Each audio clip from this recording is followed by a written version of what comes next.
हाफिज जी, ओ हाफिज जी। अरे क्या बात हो गई मुतवल्ली साहब? अरे क्या बिल्कुल ही बेशरम हो क्या हाफिज जी? शर्म है बिल्कुल ही उठा कर रख दी। अबे बात तो बता दो, बात क्या हो गई? क्यों सुबह सुबह मुझ पे अड़ने आ गए? हाफिज जी, हमने सुना है तुम्हारे लिए शौकत अली भाई की लड़की का रिश्ता आया, तो तुम उनसे खुद ही लड़की देखने को कह रहे हो। अरे देखने कह भी रहा हूँ, तो इसमें कौन सी गलत बात हो गई? हाफिज जी, शादी से पहले लड़की देखना तो हराम है, और खासकर आपके लिए, क्योंकि आप तो हाफिज जी हो।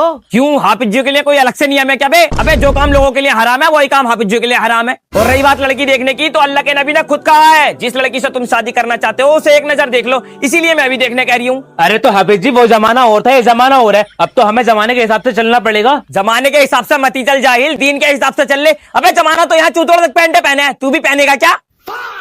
बात तो ठीक है हाफिज जी आपकी, लेकिन फिर भी आपको अपने अब्बा को भेजना चाहिए था। 8 साल पहले इंतकाल हो गया हमारे अब्बा का। अब जब अब्बा ही ना है तो क्या मैं पूरी जिंदगी कुंवारा रहूं? अरे हाफिज जी, बहनों ये फूफा भी ना है क्या? उनमें से किसी को भेज देते। अबे फिर वही बात। अबे रखना मुझे, रहना उसे। बहनों ये फूफा क्यों देखेंगे? रस्मो रिवाज के नाम पर ये कैसी दीवारें उठा रखी हैं, औरों को छूटे बस उसी पे पाबंदी लगा रखी है। देख सकता है एक दूसरे को जो एक नजर, जमाने ने उसी को बेशर्मी बता रखी है। आओ भाई मोहज्जिन साहब, खाना खा लो पहले। जा कर रहे हो तुम? आप खाओ हाफिज जी, मैं जरा एक ऐलान लगाई हूँ। मोहज्जिन साहब, हमें तो लग रही है भूख, हम तो अभी खाएंगे, तुम आके खा लियो। अबे क्या फिर आलू ले आया क्या तू? अबे कल जो खाना लाया वो भी आलू लाया था, परसों जो खाना लाया था वो दाल लाया था, और तरसों जो खाना लाया था वो भी आलू लाया था। अबे पूरा मोहल्ला आलू और दाल ही खागा, गोश्त क्यों ना खा रहे तुम लोग? हाफिज जी, 2 दिन बाद बकरा ईद है, हमारा पूरा मोहल्ला कुर्बानी करे है, इसलिए हम ईद से 8 दिन पहले गोश्त खाना छोड़ दें, ताकि हमारा दिल ना भर जा। अरे जाहिलो, तो मतलब तुम गोश्त खाने के लिए कुर्बानी करते हो, अल्लाह की रजा के लिए नहीं? अबे तुम्हारा भी वही वाला हिसाब किताब है कि बकरा ईद के गोश्त से मुहर्रम का हलीम बना लिया। हाफिज जी, बकरा बेच रही हूँ, बकरा लोगे क्या? ले लेंगे, ये बता देगा कितने का? बाजार को लेकर जाऊंगा तो हाफिज जी 15-16 हजार रुपए का आराम से बिक जाएगा। मैं तुम्हें 8 हजार रुपए का दे दूंगा, मुझे जरा किस्त बननी है गाड़ी की। अब 8 हजार रुपए का कैसे दे रही तू बकरा? मुझे तो कुछ गड़बड़ी लग रही है। बकरी है या बकरा? बकरा हाफिज जी, चाहे झुक के देख लो। अरे भैया मैं झुक के ना देख रिया, तू 8 हजार रुपए पकड़ ले। हजरात, एक बकरा खो गया है, जिसके कानों पर सफेद टिकारे हैं, उसके छोटे छोटे सींग हैं, जिसके माथे पर सफेद टिकारा भी है। जिस किसी के यहाँ हो वो प्रधान जी के यहाँ पहुँचा दे, वरना प्रधान जी इसकी रेल बना देंगे। अरे तेरी जाहिल, अबे भैया मुझे क्यों देके जाएगा बकरा? अबे मुझे प्रधान जी से पिटवाएगा क्या भैया?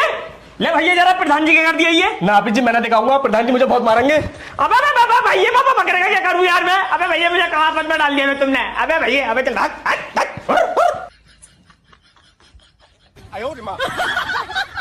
25,000, 30,000, 50,000, 60,000, 70,000, 80,000। अबे किस चीज की बोली लग रही है भाई ये? 1 लाख। अरे भाई ऐसी किस चीज की बोली लगा रहे हो जो 1 लाख रुपए लगा दिए? बकरे की बोली लग रही है हाफिज जी, 1 लाख रुपए तो लग गए। अबे ऐसी क्या खास बात है भाई इस बकरे के अंदर जो 1 लाख रुपए लगा दिए तुमने? इस बकरे के नहीं हाफिज जी, इस बकरे के 1 लाख रुपए लगे हैं। ये देखो, इसके सीने पे मोहम्मद लिख रिया। अच्छा, मतलब इसके सीने पे मोहम्मद लिख रिया, तो तुमने 1 लाख रुपए तक लगा दिए। और तुम्हारी मस्जिद के इमाम के सीने में मुकम्मल कुरान है, उन्हें तो तुम 12,000 रुपए से ज्यादा न देते हो। अरे तो हाफिज जी, ये बकरा तो हमें जन्नत दिलवागा। अच्छा, और एक हाफिज कुरान तो 10 ऐसे लोगों की बख्शिश करवागा जिन पर जहन्नम वाजिब हो गई हो। बात बिल्कुल सही है हाफिज जी की। अबे रात तू मुझे मिला था तो मुझसे मना कर दिया था कि तेरा हिसाब ना कुर्बानी करने का। ये बता रात रात में तेरे पास पैसे कहां से गए? हाफिज जी, रात मैंने IPL में सट्टा लगाया था, RCB ने मुझे 50,000 रुपए जितवा दिए। अरे तेरी जाहिल, अबे तो तू ये सोच रही है क्या कि तू हराम के पैसों से कुर्बानी कर लेगा तो तेरी कुर्बानी कबूल हो जाएगी? अबे हराम के पैसे से तू 50 हज कर ले या 100 कुर्बानी कर ले, कबूल कुछ ना होगा।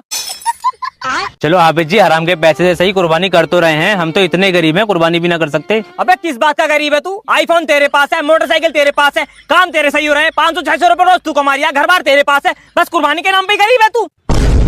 ऐसा है जाहिलो, हमने बकरा ईद पे एक नियम निकाला है, जितना महंगा जानवर होगा उसी के हिसाब से जिबा करने के पैसे दोगे तुम लोग। जितने महंगे कुर्बानी के जानवर मिले हैं इस बार, अगर लोगों ने हमें 500 रुपए भी दिए जिबा करने के, तो अच्छे खासे पैसे हो जाएंगे हमारे पास। पैसे इकट्ठे होते ही कश्मीर का ट्रिप मार देंगे। अरे यार, ये मोहज्जिन साहब कहाँ रहेगा? अभी तक नहीं आए। अरे क्या खबर लाए हो भाई मोहज्जिन साहब? हाफिज जी, जहीर के यहाँ भी कट रहा है, और सद्दाम के यहाँ भी कट रहा है, और सकलैन के यहाँ भी कट रहा है, बस तौसीफ के यहाँ बकरा है। अच्छा चलो फिर तौसीफ भाई के यहाँ। अरे तो हाफिज जी, कटरे खा लो, क्या बकरे के चक्कर में पड़ रहे हो? सुनो मोहज्जिन साहब, जब हम मीठी ईद पे मीठा खाते हैं तो बकरा ईद पे बकरा ईद तो खाएंगे। चलो मोहज्जिन साहब, लगता है हम ज्यादा जल्दी आ गए, खाना तो अभी चालू भी ना हुआ। अस्सलाम वालेकुम तौसीफ भाई। वालेकुम अस्सलाम हाफिज जी। अरे क्या रहा भाई तुम्हारी कुर्बानी का? कितनी देर हो लगेगी खाने में? कट रहा है हाफिज जी, थोड़ी देर हो लगेगी। माँ मोहज्जिन साहब, तुम तो कह रहे थे बकरा इनके घर, ये तो कह रहे कटरा है। हाफिज जी मुझसे तो बकरा बताया था, पता ना तुमसे कटरा क्यों बता दिया। ऐसा है, अगर मुझे कटरा ही खाना है ना तो मैं जहीर के घर खा के आऊंगा। बेचारा गरीब आदमी मुझे देख के भी खुश हो जाएगा, इज्जत से बिठागा। तुम इनके घर खा के आ जियो, मैं तो जा रही हूँ आधे घंटे बाद। हाफिज जी बकरे में तो मजा आ गया। बकरा? अबे किसके यहाँ खाई जाए बकरा तुम मोहज्जिन साहब? जहाँ तुम मुझे छोड़ के आए थे तौसीफ भाई के यहाँ। अरे मोहज्जिन साहब, उनके यहाँ तो कटरा था, उन्होंने तो मुझसे खुद बोला था। कटरा है हाफिज जी, थोड़ी देर हो लेगी। अरे हाफिज जी कितने सीधे हो तुम, उन्होंने कहा था कटरा है मतलब बकरा कट रहा है। अरे यार मोहज्जिन साहब, ये तो हम भूल ही गए कि वो अंग्रेज की औलाद है, बाहर से पढ़ के आया, हर चीज को तो ऐसी बोलता है। वो आ रहा हूँ, जा रहा हूँ, खा रहा हूँ, नहा रहा हूँ, ऐसे न बोल दिया होगा कि कट रहा है। हम सोच रहे हैं कि असली वाला कट रहा है। चलो बैठो तुम, आ रहे हैं हम अभी। अरे तो हाफिज जी जाकर रहे हो अब? बकरा खाने? बकरा रखा क्या हाफिज जी, अब बर्तन बुला दिए उनके घर के। पूरे मोहल्ले में एक ही तो बकरा कटा था, लिपट के सारे गाँव वाले।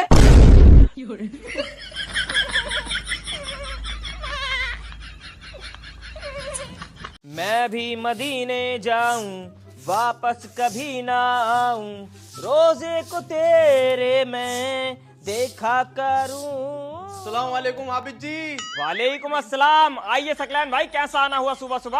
हाफिज जी आपको तो पता ही है, कल रात कितनी तेज आंधी तूफान आया था। हाँ आया तो था यार, बहुत तेज बाला। बात क्या हो गई? तो हमारे घर में लाइट नहीं आ रही और फ्रिज में रखा गोश्त, अब्बा कह रहे हैं गोश्त खराब हो जाएगा, इससे बढ़िया किसी गरीब को दिया। अबे तेरी सबसे बड़े जाहिल, अबे तुझे गरीब लग रहा है? हम हमसे बड़े बड़े गरीब इस मोहल्ले में जिनके घर हिस्से तक न हुए। चला मैं बटवा का हूँ तेरा गोश्त। अरे कांगे जहीर भाई, अरे भैया गोश्त बहुत चाहिए तो बता दियो। हाँ चाहिए हाफिज जी, लाओ दे दो। ये कैसा गरीब है हाफिज जी? अबे इसके फ्रिज में तो हमारे फ्रिज से ज्यादा गोश्त रखा। अबे जाहिल गरीब, अबे तूने मांग मांग के इतना गोश्त इकट्ठा कर लिया, अब 2 दिन तक लाइट ना आ गई, सारा गोश्त खराब ना हो जाएगा तेरा? खराब ना हो दूंगा हाफिज जी, जनरेटर ले आया हूँ। अगर 200-300 का तेल फूक भी जाएगा तो 8-10 किलो गोश्त तो बच जाएगा। अबे ये जो गरीब होता है ना, ये अपनी आदत की वजह से गरीब होता, और गरीब की एक पहचान हो रहा है, इनका कुर्बानी का गोश्त फ्रिज में ही रखे रहता। हाफिज जी 2-3 दिन से मुझे ख्वाब दिखाई दे रहा है। सबके कुर्बानी के जानवर तो जन्नत में उछल-कूद करते हैं, बस हमारा जानवर एक तरफ को शांत बैठ रहता। अच्छा, अबे ये तो बड़ा कर रहा मसला भाई। एक बात बताओ, तुम्हारे जानवर में हिस्से कितने थे? हाफिज जी हिस्से तो पूरे 7 थे। अशरफ का हिस्सा था, सकलैन का हिस्सा था, जहीर का हिस्सा था, नजर का हिस्सा था, सदान का हिस्सा था, जुनेद का हिस्सा था और एक हिस्सा मेरा था। अरे तेरी जाहिल, अबे जब तू ऐसे ऐसे आदमी को साथ हिस्से करेगा तो तेरा जानवर जन्नत में उछल-कूद कर कैसे लेगा? अबे हिस्से तो सही आदमियों के साथ कर लेता। चला मेरे साथ। जहीर भाई, ओ जहीर भाई। जी हाफिज जी क्या बात हो गई? अरे भाई जहीर भाई, एक बात बताओ, बकरा ईद पे जो तुमने हिस्सा करा था तो तुम्हारे हिस्से में कौन सा गोश्त आया था? हाफिज जी मेरे हिस्से में तो बस 2 पाए आए थे। अबे तो जाहिल, उसे पका के खा ले, कब तक फ्रिज में रखे रहेगा? अबे अभी उसकी 2 ही टांगे जन्नत में पहुंची हैं, 2 टांगे तो तेरे फ्रिज में रखी हैं, जल्दी पकाया खा ले उन्हें, तेरी वजह से जानवर जन्नत में उछल कूद न कर पा रहा। बताओ हाफिज जी, ईद को 1 हफ्ता हो गया, इसके फ्रिज में अभी तक पाए रखे हैं। अबे पाए को देख रहा तू? लोगों के फ्रिज में अभी तक पूरे पूरे ढोर रखे हैं। मोहर्रम का हलीम इससे बनाएंगे वो। चलिए फिर इमाम साहब निकाह पढ़ा दीजिए। किसका पढ़ाओ निकाह? दूल्हा है कहाँ? इमाम साहब दूल्हा तो सऊदी अरब में है। अरे तो फिर निकाह कैसा होगा? वीडियो कॉल से। ओम फो, वीडियो कॉल से? चलो कोई बात नहीं, आजकल तो ऐसा चल ही रिया। चलिए पढ़िए। आपका निकाह बुंदू की लड़की मुस्कान से मैं महर 350 रुपए 2 गवाहों की मौजूदगी में काले खां और बाल खड़े खां की मौजूदगी में पेश करते हैं। क्या आपको ये निकाह कबूल है? वीडियो अटक रही है, काट कर दोबारा लगाओ। वीडियो ने अटक रही इमाम साहब, दूल्हे ही हकला। कबूल है, कबूल है, कबूल है। चलिए अब आपके जो दुआ याद है जल्दी से खड़े होकर वो पढ़ दीजिए। इमाम साहब ये खड़ा भी नहीं हो सकता। क्यों? लंगड़ा। चलिए कोई बात नहीं, हाथ उठाकर ही दुआ कर दीजिए। इमाम साहब ये हाथ भी नहीं उठा सकता। क्यों? टुंटा। इसी बात पे मेरे एक शेर याद आया है, अर्ज कर दूं क्या? इरशाद इरशाद। ना चांद रहेंगे ना तारे रहेंगे, क्या इमाम साहब जिंदगी भर ऐसी कुंवारे रहेंगे? और लूलो लंगड़ों को मिल रही हैं दुल्हनें, क्या इमाम साहब के नसीब में जिंदगी भर छुआरे रहेंगे? निकाह मुकम्मल हुआ। अब आप हमारे बारकोड पे 5551 रुपए सेंड कर दीजिए। इमाम साहब नेटवर्क ना रहा, बाद में दे दूंगा।